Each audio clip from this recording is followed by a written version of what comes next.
la nouvelle naissance, je tiens à vous faire savoir que le sang de notre Seigneur, auditeurs et amis de Zonde, frères et sœurs dans le Seigneur, et amis de partout, que Dieu, dans son amour et dans sa grâce infinie, vous bénisse et vous garde. Je suis votre frère, pasteur et évangéliste Fournier Fouris, à l'appareil, qui vous souhaite une cordiale bienvenue dans notre émission La Voix de celui qui crie dans le désert, préparer le chemin du Seigneur et à planifier ses sentiers. Je réclame votre prière pour que je puisse prêcher la parole de Dieu pour vous édifier dans sa grâce. Deuxième épître de Paul à Timothée, chapitre 1, verset 6. C'est pourquoi je t'exhorte à ranimer le don de Dieu que tu as reçu par l'imposition des mains. Car ce n'est pas un esprit de timidité que Dieu nous a donné, mais un esprit de force, d'amour et de sagesse. Amen. Gloire à Dieu. Nous allons prêcher un sujet. Tout le long de ce sujet, nous allons entendre la parole de Dieu. Donc, le sujet, c'est preuve de la nouvelle naissance. Preuve de la nouvelle naissance. Avant de développer notre sujet, intitulé Preuve de la nouvelle naissance, je tiens à vous faire savoir que le sang de notre Seigneur et Sauveur Jésus-Christ satisfait pour toujours à toutes les exigences de la loi de Dieu en ce qui concerne la culpabilité du croyant. Ça veut dire car le salaire du péché c'est la mort, mais le don gratuit de Dieu c'est la vie éternelle en Jésus-Christ. Et dans Jean au chapitre 1 verset 12, il est dit, mais à tous ceux qui l'ont reçu, à ceux qui croient en son nom, il a donné le pouvoir de devenir enfant de Dieu. De ce fait, je ne suis pas en ordre pour culpabiliser personne, croyez-le ou non, mais c'est la vérité. Je ne suis pas en ordre pour culpabiliser personne ou terroriser personne. Mais nous sommes là pour vous témoigner de l'amour, la grandeur de Dieu. L'évangile de Jean, chapitre 3, verset 16, car Dieu a tant aimé le monde, il a donné son Fils unique, afin que quiconque croit en lui ne périsse point, mais qu'il ait la vie éternelle. Mais bien aimé, quel que soit notre péché, le sang de Jésus-Christ de Nazareth peut l'effacer. Ça, c'est une bonne nouvelle. Quel que soit notre péché, le sang de Jésus-Christ de Nazareth peut l'effacer. Il y a des thèmes bibliques ou des sujets que nous devons scruter à fond pour comprendre l'amour de notre Dieu créateur, le Dieu trois fois saint. Par exemple, prenons le sujet d'expiation. Nous n'entendons même pas prêcher assez souvent par les prédicateurs de la Nouvelle Alliance. Expiation, selon Exode au chapitre 29, les versets 36 à 37, et Lévitique 4, le verset 20, c'est l'action de couvrir les fautes et les souillures de façon à ce que l'homme soit réconcilié avec Dieu. Roi de la terre et tous les peuples, princes et tous les juges de la terre, jeunes hommes et jeunes filles, vieillards et enfants, après la désobéissance d'Adam et d'Ève, inexorablement ont besoin d'une réconciliation avec le Dieu créateur, car tous ont péché et sont privés de la gloire de Dieu. Encore, Romains chapitre 3, le verset 23, car tous ont péché et sont privés de la gloire de Dieu. Et dans Romains 3, le verset 10, la Bible dit, selon qu'il est écrit, il y a point de juste, pas même un seul. Voilà pourquoi il dit, roi de la terre, et tous les peuples, princes et tous les juges de la terre, jeunes hommes et jeunes filles, vieillards et enfants, après la désobéissance d'Adam et Ève, inexorablement, ont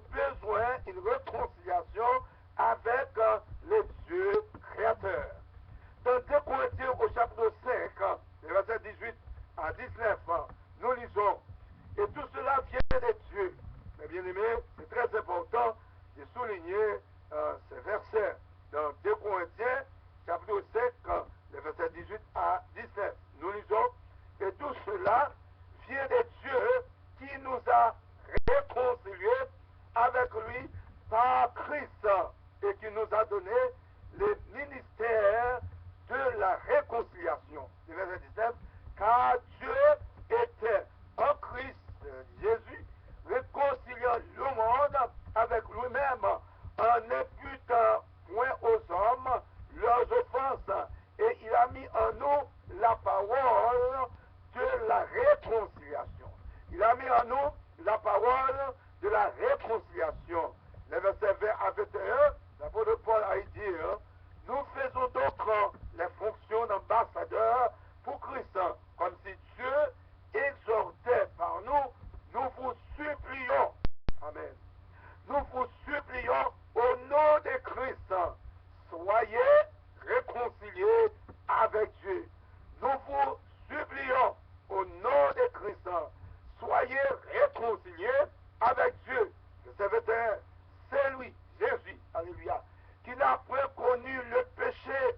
Amen.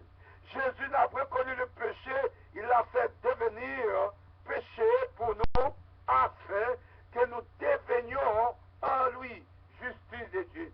Nous sommes devenus en Jésus-Christ justice de Dieu.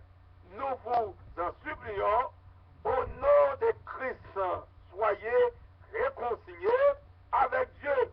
Jeunes gens, riches, pauvres, qui que vous soyez, nous vous en supplions, amen, au nom de Christ, soyez réconciliés avec Dieu. La Bible dit, alléluia, si nous confessons nos péchés, il est fidèle et juste pour nous les pardonner et pour nous purifier de toute iniquité. Et encore, dans Romains au chapitre 10, le verset 13, il est dit, car quiconque invoquera le nom du Seigneur sera sauvé. Pour réconcilier avec Dieu, nous avons besoin de passer par une conversion, par la repentance. Nous vous en supplions, au nom de Christ, soyez réconciliés avec Dieu. Oui, mes bien-aimés, dans le Seigneur, il a mis des ondes. Les péchés souillent et entraînent nécessairement une sanction qui ne peut être que la mort, la séparation d'avec Dieu, selon Romains 6, verset 23, Romains chapitre 5, verset 12, Genèse 2, verset 15 à 18. Il est temps, mes bien-aimés, il est nécessaire d'ouvrir la Bible, d'exiger, alléluia, au Saint-Esprit de nous révéler la parole de Dieu, pour que nous puissions marcher dans la lumière, pour que nous puissions marcher dans l'intelligence de la parole de Dieu, dans l'obéissance même de la parole de Dieu. Et donc, Genèse chapitre 2, verset 15 à 18, la première alliance en Éden, une preuve d'obéissance. Malheureusement, quoique, qu'avec une sentence de mort, l'homme a échoué son test d'obéissance. Genèse 2, verset 15 à 17, alléluia. L'Éternel Dieu prit l'homme et le plaça dans le jardin d'Éden pour le cultiver et pour le garder. Amen. Dans un jardin, pour le cultiver et pour le garder. L'Éternel donna cet ordre, mes bien-aimés. L'Éternel donna cet ordre à l'homme. Amen. Tu pourras manger de tous les arbres du jardin. Tu pourras manger de tous les arbres du jardin.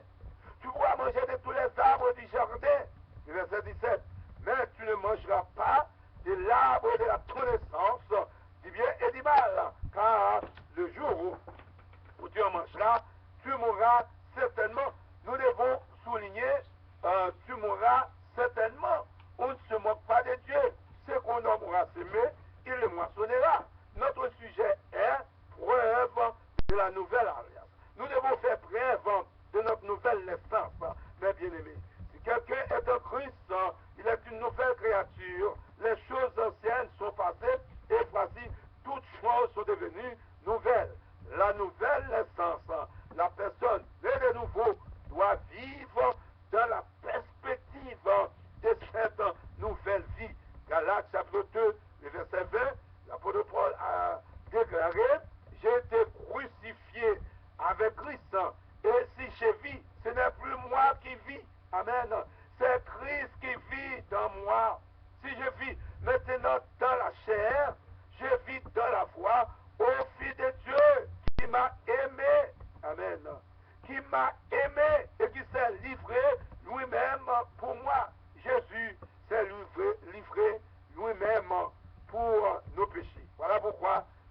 dans Jean, chapitre 5, verset 24.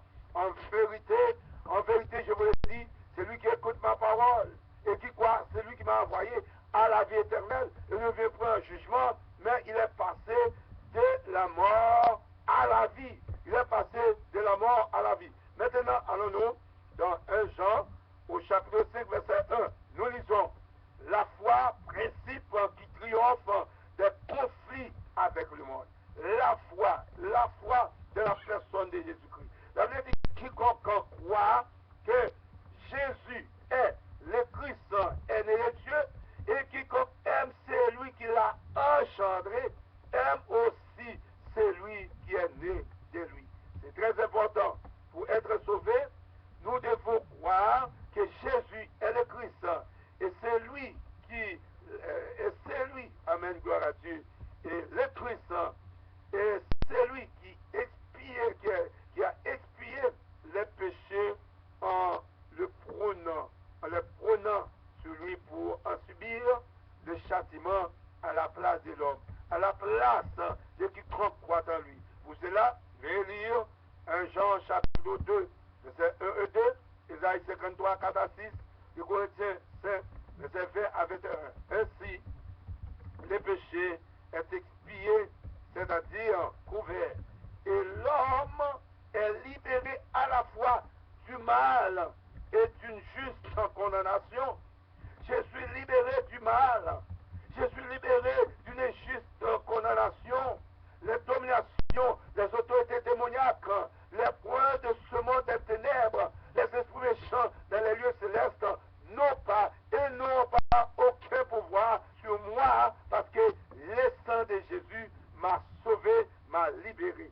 Je le dis encore, oh gloire à Dieu, alléluia, et le péché est expié, c'est-à-dire couvert, et l'homme est libéré à la fois du mal et d'une juste condamnation. Il est gratuitement justifié. Amen. Il est gratuitement justifié. Il n'a pas besoin de payer rien. Il est gratuitement justifié par la grâce de Dieu en réponse à sa foi. Selon Romains chapitre 3, verset 24, et Romains chapitre 8, verset 1, il est dit, maintenant, il n'y a donc aucune condamnation pour ceux qui sont dans Jésus-Christ. Veuillez lire aussi Éphésiens chapitre 2, verset 8 à 9. Mais l'homme a continuellement, amen, besoin d'être purifié, amen, des souillures du péché. Amen. C'est très important. L'homme a continuellement besoin d'être purifié des souillures du péché. L'homme, alléluia, a continuellement besoin de la présence de Dieu. Amen. 1 Jean, chapitre 5, verset 6. Éphésiens, chapitre 5, verset 25 à 27.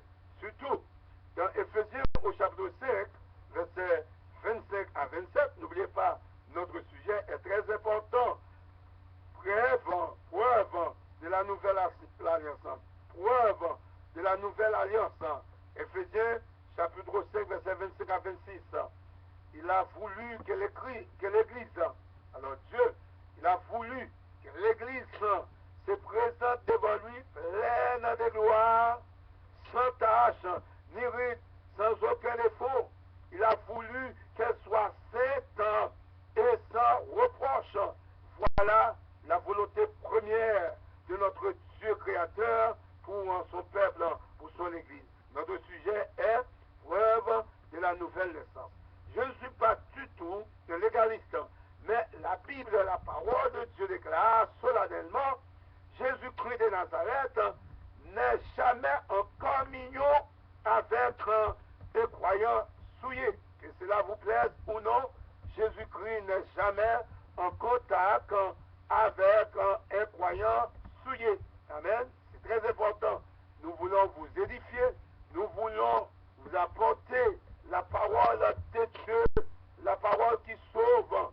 Dans Apocalypse, au chapitre 21, verset 8, la Bible dit, mais pour les lâches, les incrédules, les abominables, les meurtriers, les impudiques, les enchanteurs, les idolâtres et tous les menteurs, le part sera dans les temps ardent de feu et de soufre qui est la seconde mort.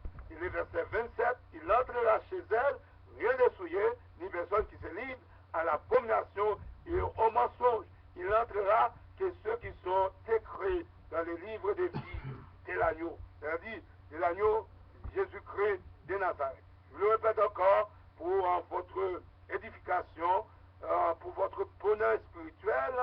Jésus-Christ de Nazareth, lui, le Dieu trois fois saint, n'est jamais en communion avec un croyant suivi. Mais par contre, le croyant doit d'abord passer par l'autel des sacrifices. Que vous soyez pasteur, que vous soyez évangéliste, que vous soyez prophète, qui que vous soyez, si vous croyez en Jésus-Christ, vous devez d'abord passer par l'autel des sacrifices, puis par la cuve, mes bien-aimés, des reins, pour s'approcher de Dieu et pénétrer dans sa présence.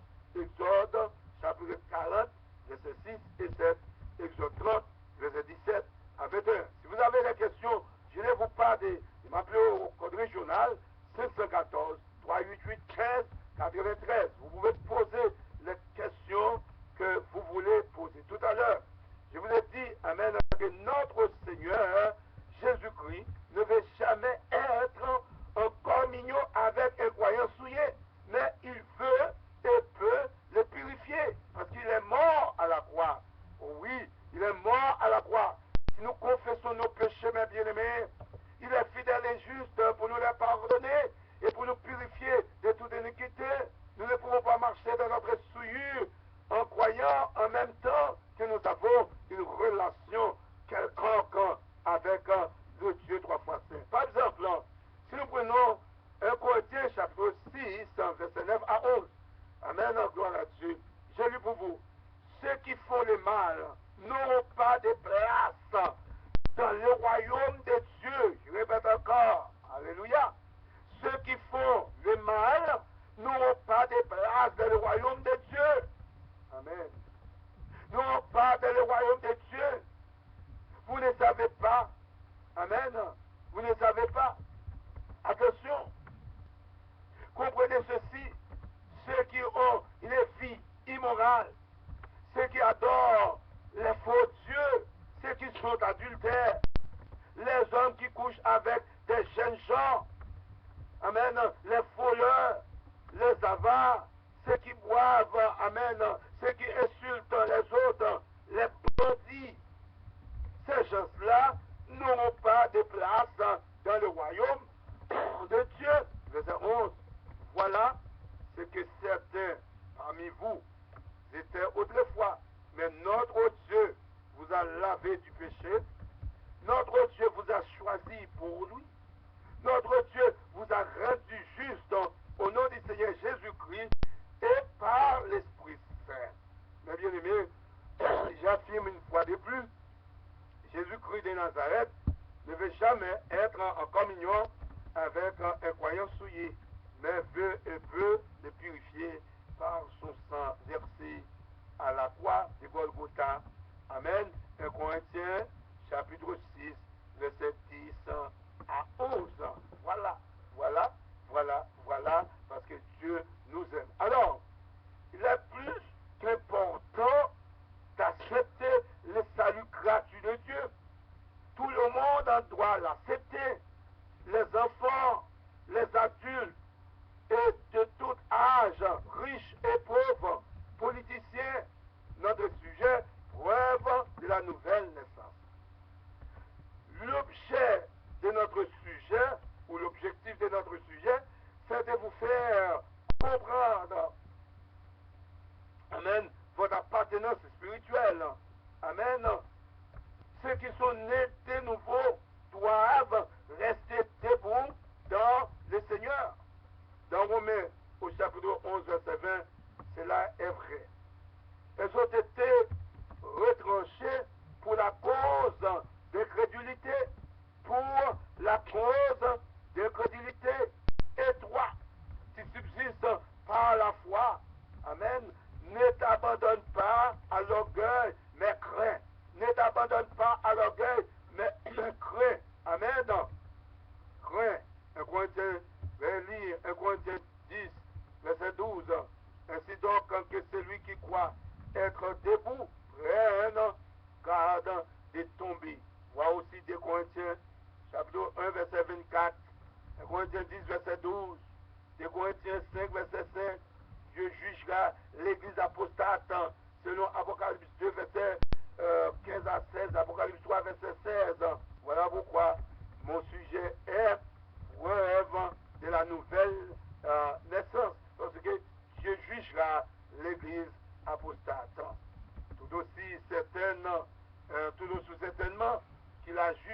génération apostate d'Israël.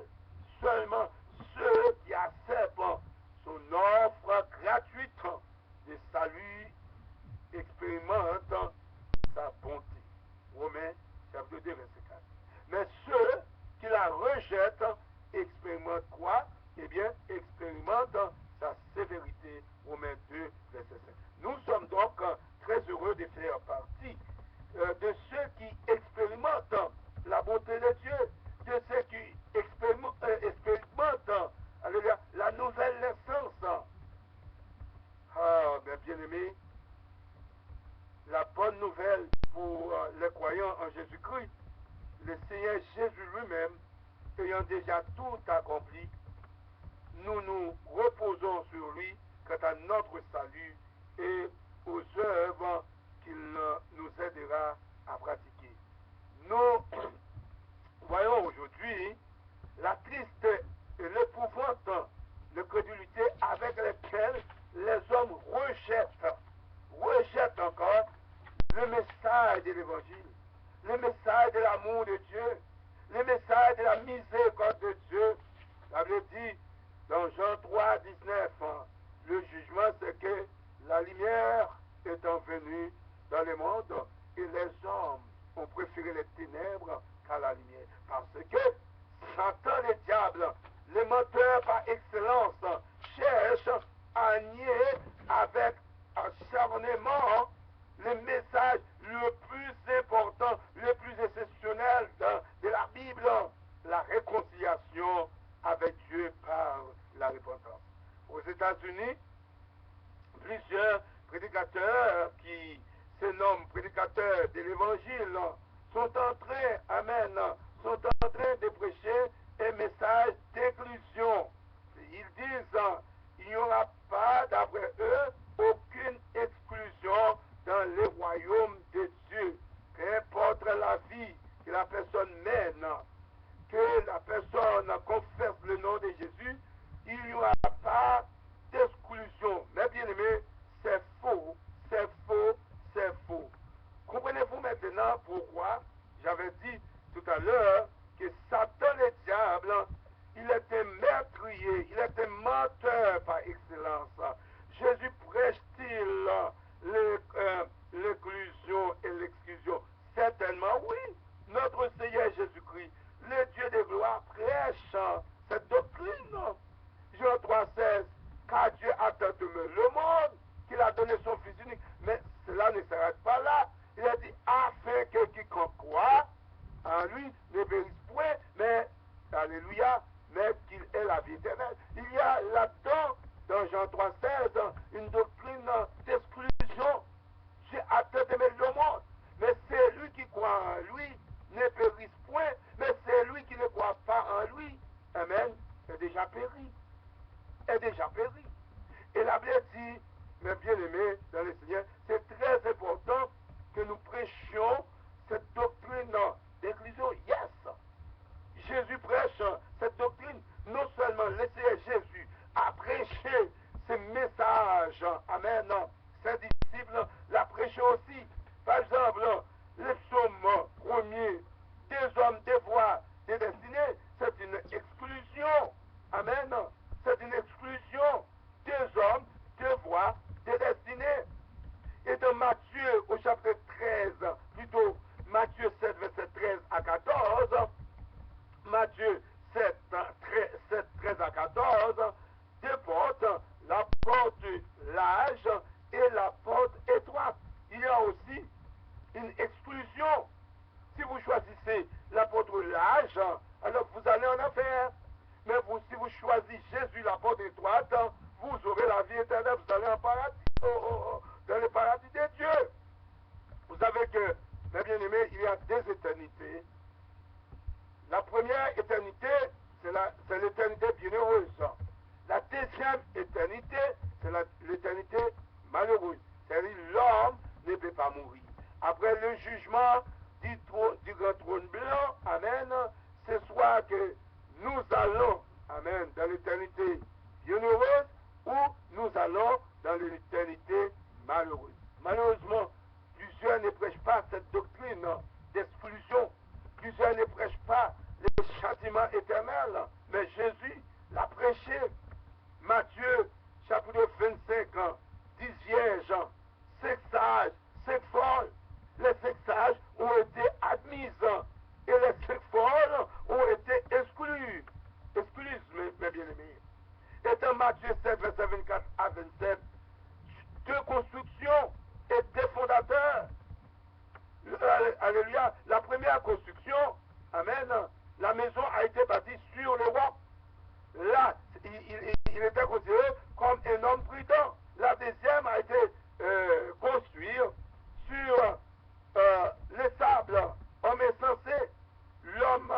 amen, est inclus.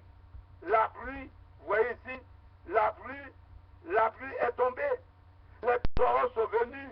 Les vents ont soufflé et se sont jetés contre cette maison. Elle n'est point tombée. Pourquoi? Parce qu'elle était fondée sur le roc. Eh bien, lui, il est inclus. Amen. Dans la présence de Dieu. Il est inclus pour la vie éternelle. Maintenant, sur le sable, est exclu. Alors, sur le rocher, il est inclus. Sur les sables, est exclu. La Bible dit dans Matthieu 7, verset 27, la pluie est tombée, les torrents sont venus, et les vents ont soufflé, et ont battu cette maison. Pourquoi? Et la Bible dit, elle est tombée, et sa ruine a été grande, parce qu'elle était bâtie sur les sables. Mes bien-aimés et amis des zones, où vous allez bâtir votre maison, autrement dit, votre foi, sur le roc Jésus ou sur les sables des fausses religions, hein? sur la fausse doctrine. Vous savez, ces deux maisons avaient eu les mêmes épreuves. La seule différence, une était bâtie sur le roc et l'autre sur les sables. Eh bien, dans Matthieu 25 aussi, les 10 sages pouvaient être sauvés, mais il y avait 5 sages et 5 folles. Inclusion et exclusion.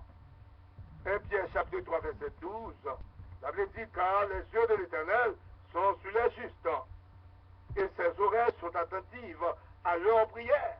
Mais la face du Seigneur est contre ceux qui font le mal. Mes bien-aimés, ne croyez-vous pas encore à la doctrine d'exclusion? Ici nous trouvons des hommes, les justes et ceux qui font le mal. La Bible dit, les yeux de l'Éternel sont sur les justes, et ses oreilles sont attentives à leurs prières. Mais la face du Seigneur est contre ceux qui font le mal. Amen. Le psaume 37, verset 25 à 28, nous trouvons deux sortes de postérité. La postérité du juste n'est jamais abandonnée. Elle est toujours bénie, gloire à Dieu. Et la deuxième postérité, c'est la postérité des méchants. La Bible dit, la postérité des méchants est retranchée. Le psaume 37, verset 28, l'Éternel aime la justice et il l'abandonne par ses fidèles. Il a dit à ses fidèles, je vous ai dit ces choses afin que vous ayez, amen, afin que vous ayez la paix en moi, Jésus. Vous aurez les tribulations dans le monde, mais prenez courage. J'ai vaincu le monde, alléluia, car l'Éternel aime la justice et il abandonne pas ses fidèles. Oui, nous pouvons connaître des épreuves, mais l'Éternel est là. Mais bien aimés et amis des ondes, sans être un prophète du malheur, mais je dois vous dire avec toute franchise, en vérité, avec toute franchise, par la recherche de la prédication facile, beaucoup vont être tombés dans les filets du diable. Alors, dans Apocalypse chapitre 14, 8, Babylone la grande, Apocalypse 14, verset 8, ça veut dire, elle est la mère des prostituées. Amen. C'est-à-dire, toute fausse religion prend en dernier lieu, amen, en gloire à Dieu, sa source à Babel ou Babylone. Genèse chapitre 11. Apocalypse chapitre 14, verset 8, un autre, amen, un second ange suivi en disant, elle est tombée, Babylone la grande, qui a abreuvé toutes les nations du divin de la fureur de sa débauche. Et la même chose nous trouvons aussi dans Apocalypse 18, le verset 1 à 4. J'ai entendu du ciel une autre voix qui disait, sortez du milieu d'elle, mon peuple. Dieu a un peuple sur la terre. Dieu a un peuple peuple. Celui qui croit en Jésus-Christ est son peuple. Alléluia. Mais à tous ceux qui l'ont reçu, à ceux qui croient en son nom, elle a donné le pouvoir de devenir enfants de Dieu. Amen. Sortez du milieu, sortez du milieu d'elle, mon peuple. Dieu appelle, alléluia, les siens, amen, à sortir de ce système diabolique. Il peut, alléluia, il peut s'agir de l'appel adressé aux élus pour qu'ils s'abandonnent le système du monde et viennent avec foi au Sauveur. Dans les deux cas, les hommes sont exhortés à abandonner le système avant sa destruction. C'est notre 2 Corinthiens, chapitre 6, le verset 17, 1 Jean 2, le verset 15. Le jugement de Dieu, mes bien-aimés, sur cette société vendue au péché, arrogante et corrompue, peut ainsi être évité. Le message par lequel Ésaïe et Jérémie invitaient leur peuple à quitter Babylone. Ésaïe 48, verset 20. Jérémie 50, verset 8. Jérémie 51, verset 6 à 9. Oh, mes bien-aimés, la Bible dit dans Apocalypse 18, verset 1 à 4. J'ai entendu surtout le verset 4. Et j'ai entendu du ciel une autre voix qui disait: sortez du milieu d'elle, mon peuple, afin que vous ne participiez point à ses péchés et que vous n'ayez point de part à ses fléaux. Sortez du milieu d'elle. Sortez, enfants de Dieu. Sortez, amen, du milieu d'un monde vendu au péché, d'un monde vendu par la rébellion, sans être un prophète des malheurs. Mais je dois vous dire avec toute franchise, par la recherche de la prédication facile, beaucoup vont être tombés dans les filets du diable. Ils seront tellement emmêlés à tel point qu'ils ne pourront, de leur propre force, faire demi-tour. L'auteur de toutes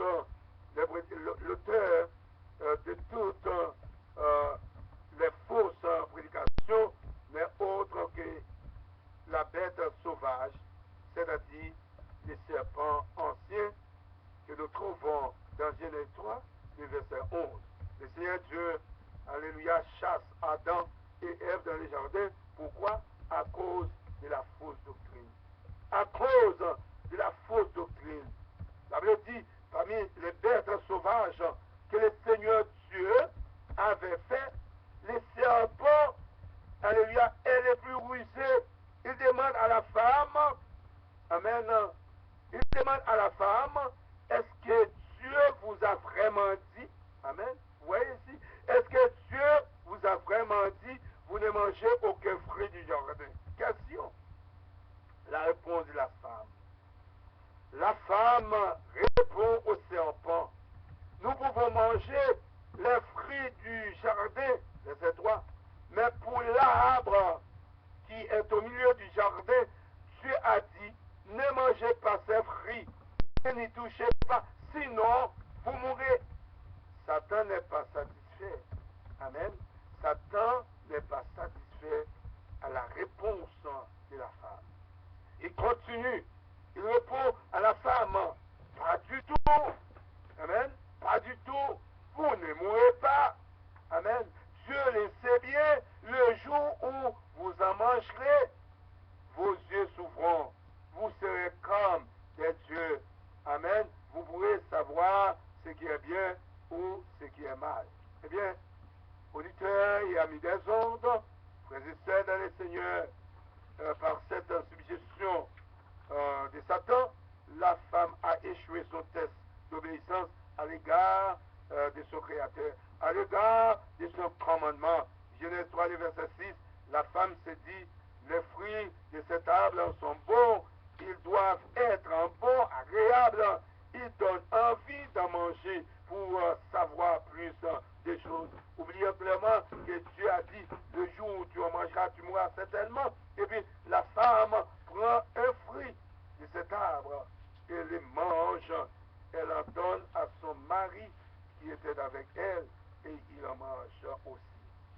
Eh bien, le verset 7 nous dit, alors, leurs yeux, c'est-à-dire les deux, ça veut dire tous ont péché et sont privés de la gloire de Dieu, ni Adam, ni Ève, leurs yeux s'ouvrirent.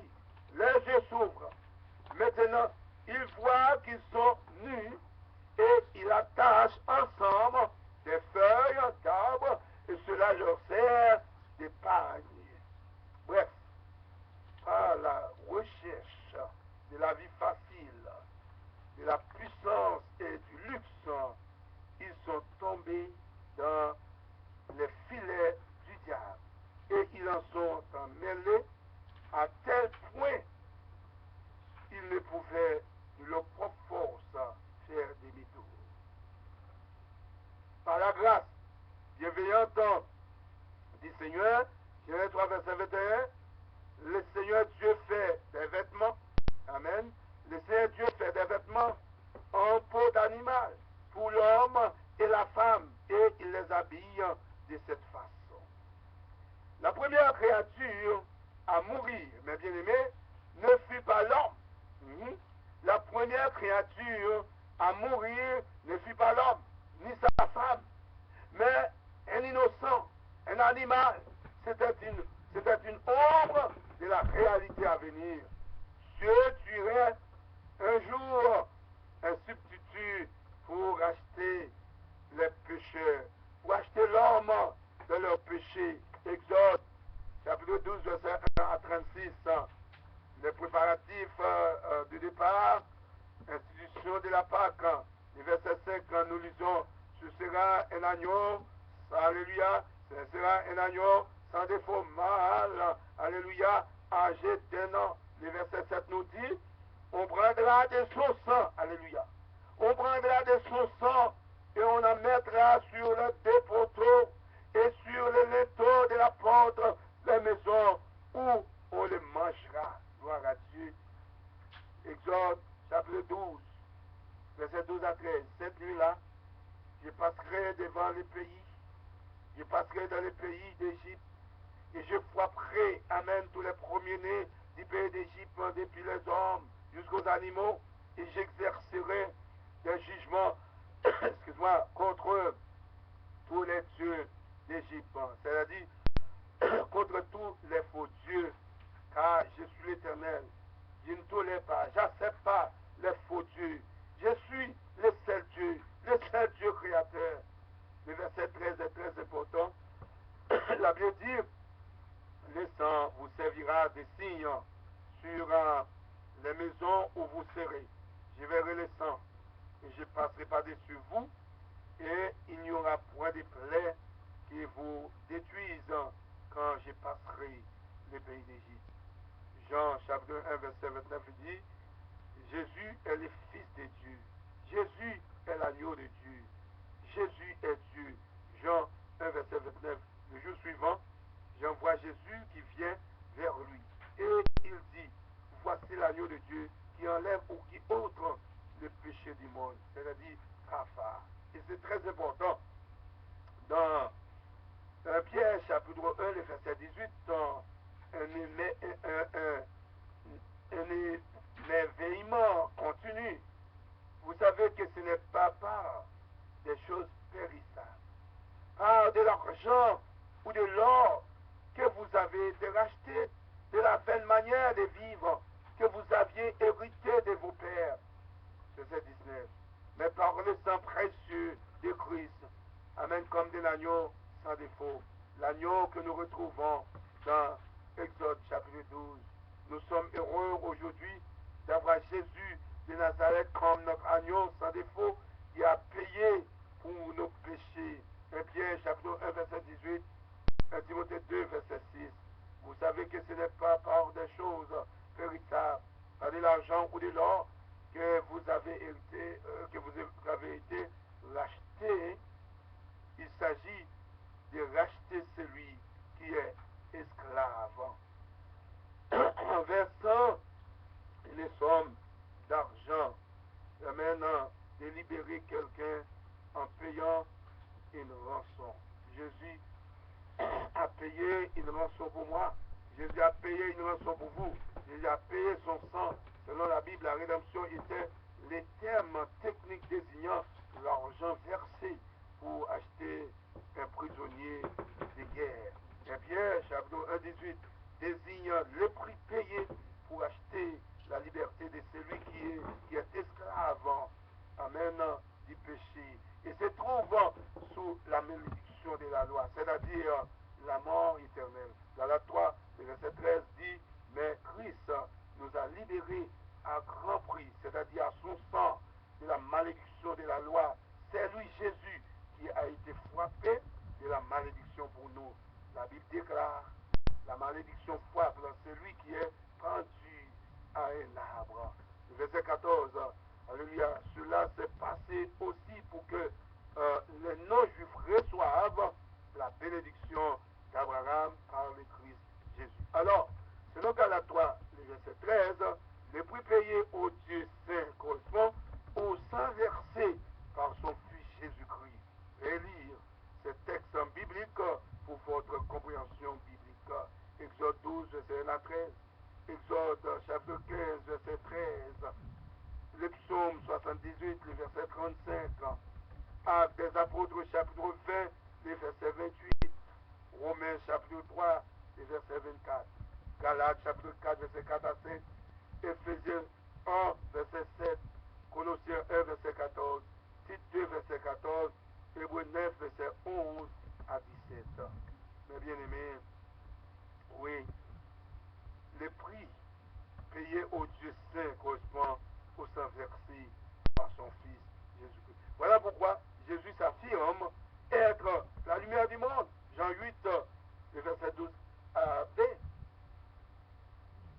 Épître aux Colossiens, chapitre 1, verset 12 à 23. Suprématie de Christ. Bref, au verset 19, nous lisons, car Dieu a voulu faire habiter, amen, toute plénitude en lui, Jésus. Verset 20, il a voulu par lui, Jésus, nous réconcilier avec lui-même, tant ce qui est sur la terre que ce qui est dans les cieux, en faisant la paix par lui, par Jésus, par le sang de sa croix. Alléluia. Par le sang de sa croix, Jésus, a effacé l'acte, c'est-à-dire la loi mosaïque dont les ordonnances nous condamnaient et qui subsistait contre nous, et l'a éliminé. Alléluia. Il l'a détruit en le clouant à la croix. Il a dépouillé les dominations et les autorités démoniaques. Il les a livrées publiquement. Il les a livrées publiquement en spectacle en triomphant d'elle par la croix. Elle est oubliée, elle. Alléluia. Elle, c'est-à-dire les dominations et les autorités démoniaques de plus de 2000 ans.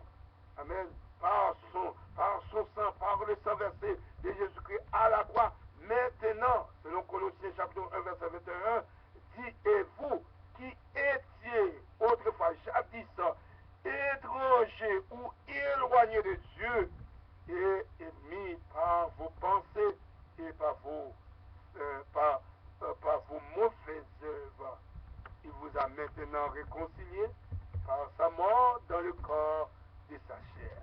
Notre sujet est preuve de la nouvelle naissance, c'est-à-dire si nous sommes vraiment sauvés, nés de nouveau, réconciliés avec Dieu par sa mort dans le corps de sa chair, ce n'est pas pour le plaisir et le vouloir. Colossiens chapitre 1, verset 22, alléluia, pour vous faire paraître devant lui saint, sans défaut et sans reproche. Preuve de la nouvelle naissance. Colossiens chapitre 1, verset 22. C'est dis-moi ça, vous demeurez fondés et inébranlables de la foi, sans vous détourner de l'espérance de l'évangile, alléluia, alléluia, que vous avez entendu, qui a été prêché à toute amen, créature sous les ciels, et dont moi, l'apôtre Paul, j'ai été fait ministre. Le message central de l'apôtre Paul, le message central de l'apôtre Paul est Jésus-Christ crucifié, Jésus-Christ et Jésus-Christ crucifié, et mise en pratique de la nouvelle en naissance de la vie nouvelle en Christ. Galates chapitre 6, verset 1 à 17, 1 Corinthiens 2, verset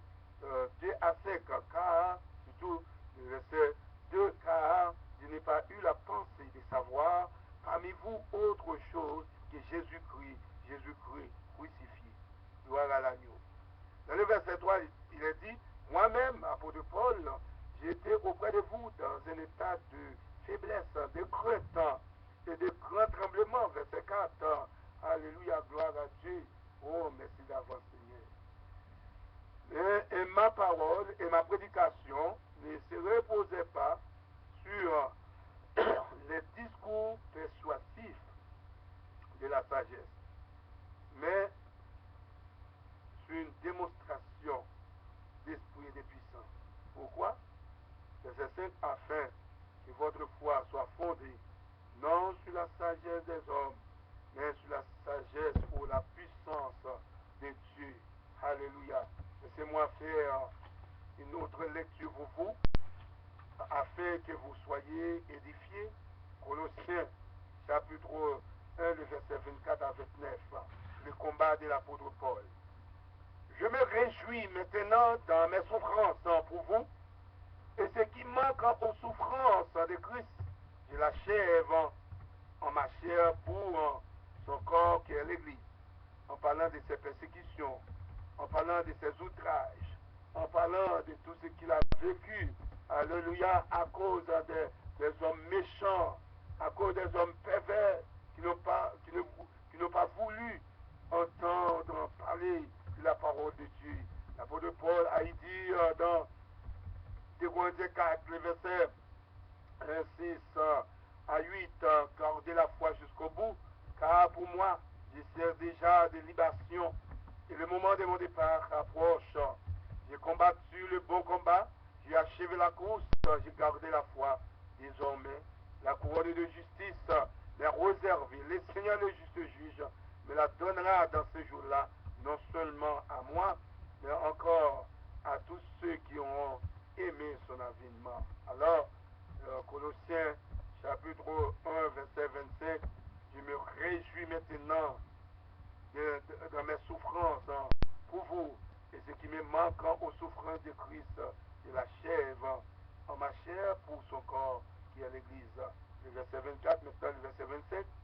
C'est d'elle que j'ai été fait ministre, selon la charge que Dieu m'a donnée auprès de vous.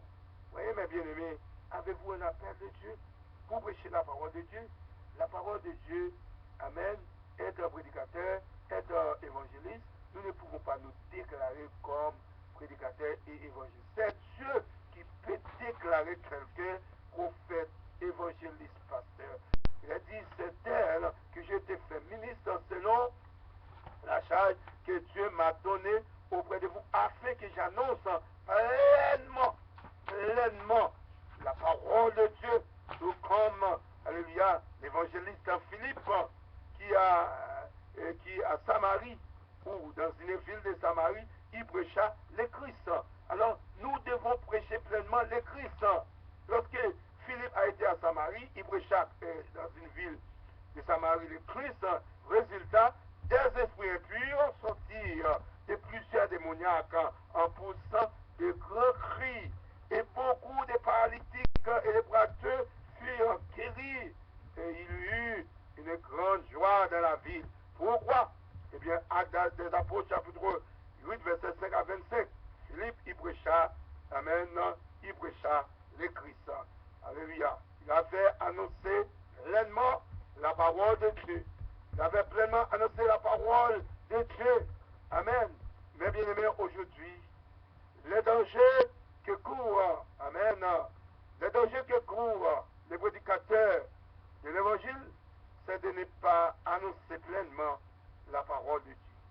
Comme dit l'autre, de là, nous pouvons conclure combien sont répréhensibles ces prédicateurs modernes qui n'ont plus de l'écriture dans leur sermon que les textes obligés, qui ne prêchent plus la parole divine, mais des profanes nouveautés qui ne vont plus chercher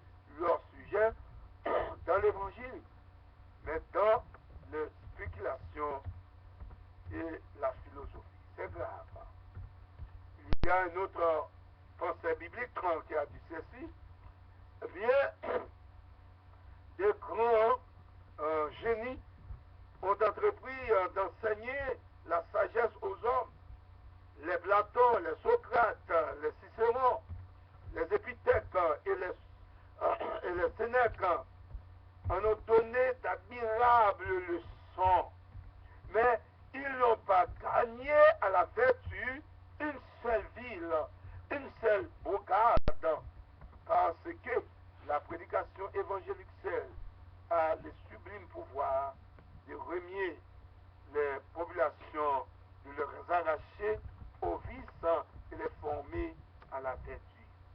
Acte 2, verset 37, après avoir entendu ce discours, ils eurent le cœur vivement touché, et ils dirent à Pierre et aux autres apôtres, hommes frères, que ferons-nous? Verset 38. Pierre leur dit, repentez-vous et que chacun de vous soit baptisé au nom de Jésus-Christ ou sous le nom de Jésus-Christ pour le pardon de vos péchés, et vous recevrez le don du Saint-Esprit. Or, combien est excellent un ministère qui peut produire de tels effets. Selon Acte 2, 37, 38, chose digne de remarque, cette puissance de la parole, cet effet de discours, amen, sortant de la bouche d'un homme de Dieu, d'un homme rempli du Saint-Esprit, est le privilège exclusif de la prédication. Colossiens 1, verset 25, c'est d'elle que je t'ai fait ministre selon la charge que Dieu m'a donnée auprès de vous, afin que j'annonce pleinement la parole de Dieu. Alléluia. Mes bien-aimés, et amis des ondes, la prédication de la parole de Dieu, dépendamment des grands biens qu'elle est appelée à produire dans l'ordre de la chrétienté, est la chose la plus utile à la société, surtout à notre époque. Le triomphe de l'apôtre Paul se trouve dans la nécessité de prêcher la parole de Dieu. De Timothée, chapitre 4, verset 3 à 8. De Timothée 4, verset 1 à 5, la prédication de l'homme de Dieu, le devoir de prêcher. Amen. Je t'en conjure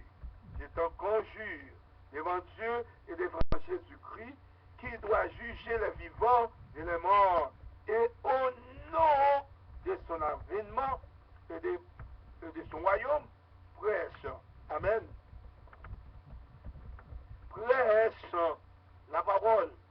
Insiste en toute occasion, favorable ou non. Reprend, s'ensuit, exhorte avec toute douceur en instruisant. Pourquoi? De Timothée chapitre 4, verset 3 à 5. On sait car il viendra un temps où les hommes ne supporteront pas la saine doctrine, mais ayant la démangeaison d'entendre des choses agréables, ils se donnent une foule de docteurs selon leurs propres désirs. Verset 4. Détournons l'oreille de la vérité et se tourneront vers les fables. Les fables, c'est-à-dire renvoient aux fausses idéologies, conceptions et philosophiques de toutes sortes qui s'opposent à la vraie doctrine. De Corinthiens, chapitre 10, les versets 3 à 5, 1 Timothée 4, verset 4, titre 1, 14, de Pierre, chapitre 1, verset 16, et surtout de Corinthiens, chapitre 10, alléluia, c'est très très important. La Bible dit, si nous marchons dans la chair, dans 2 Corinthiens, chapitre 10, verset 3 à 5, il a dit, si nous marchons dans la chair, nous ne combattons pas selon la chair. Car les armes avec lesquelles nous combattons ne sont pas charnelles, mais elles sont puissantes par la vertu de Dieu pour renverser les forteresses. Amen. Amen. C'est très, très important. Amen. Très, très important. Les fables, tout comme Simon, dans Actes des Apôtres au chapitre 8, verset 10 à 11, qui prétendait être unis à Dieu, mais les apôtres voyaient en lui l'un des fondateurs du gnosticisme, un courant philosophique qui enseignait l'existence d'un ensemble d'émanations divines permettant de parvenir à Dieu et appeler un puissant. Eh bien, les gens s'en croyaient que Simon se trouvait au sommet de l'échelle. Mais gloire à Dieu, par la puissance de Dieu, l'évangéliste Philippe avait prouvé le contraire. À des apôtres, verset 9 ans, il y avait auparavant dans la ville un homme Aimé Simon qui se donnant pour un personnage important, exerçait la magie et provoquait l'étonnement du peuple de Samarie, verset 10. Tous, depuis le plus petit jusqu'au plus grand, l'écoutaient attentivement et disaient, celui-ci est la puissance de Dieu, celle qui s'appelle la grande. Amen. Et c'est faux. C'est faux. Ils pratiquent au culte qui s'inspirait des coutumes des Mèdes et des Perses. Amen. Et qui mélangeaient la science et la superstition. Elle incluait l'astrologie, la divination et l'occultisme, c'est-à-dire la science cachée. Pour cela, relire Actes des Apôtres 19, les versets 23 à 40. Apocalypse 20, plutôt Apocalypse 9, verset 21 et Acte 16. Bien aimé, la pire de tout cela, tous, petits et grands, l'écoutaient attentivement parce qu'il les avait étonnés par ses actes de magie. Mais grâce soit rendue à Dieu. Acte 8, verset 12. Mais quand ils eurent cru à Philippe, qui leur annonçait la bonne nouvelle du royaume de Dieu et du nom de Jésus-Christ, femmes et hommes se firent baptisés. Verset 13.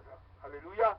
Simon lui-même crut et après avoir été baptisé, il ne quittait plus Philippe et il voyait avec étonnement les miracles, les produits et les prodiges qui s'opéraient. Alléluia. Nous devons prêcher l'amour de Dieu. Nous devons prêcher la grâce de Dieu. Nous devons prêcher la puissance de Dieu. Amen. Nous devons prêcher, mes bien-aimés, la parole de Dieu. Mais de notre côté, nous ne devons pas faire consister la douceur dans une molle condensée dans sang qui flatte les défauts des pécheurs, au lieu de les prêcher la bonne nouvelle du royaume de Dieu et du nom de Jésus-Christ. Et Corinthiens, chapitre 6, verset 9 à 11, nous montre la nécessité de prêcher la bonne nouvelle du royaume de Dieu et du nom de Jésus-Christ. Et Corinthiens, chapitre 6, verset 9 à 11, nulle époque, amen, nulle époque n'est plus favorable que notre époque pour répandre ou pour reprendre ces paroles de l'apôtre Paul. Nous n'avons plus besoin des discours scientifiques parce que les discussions scientifiques ne sauraient que superflues pour notre époque. Il pourrait sans nul doute faire admirer le savoir du prédicateur ou reparaître la curiosité, amen, des auditeurs, mais en vérité, ôterait au discours son option et sa force. Donc la force d'une prédication, c'est de convertir les pécheurs. Aujourd'hui, chers frères et sœurs, dans le Seigneur et amis des ondes, est-ce le temps de prêcher la philosophie des affaires temporelles, des intérêts personnels, des querelles et des contestations particulières dans l'Église du Seigneur Jésus? J'imagine que non. Je pense qu'il est temps de chasser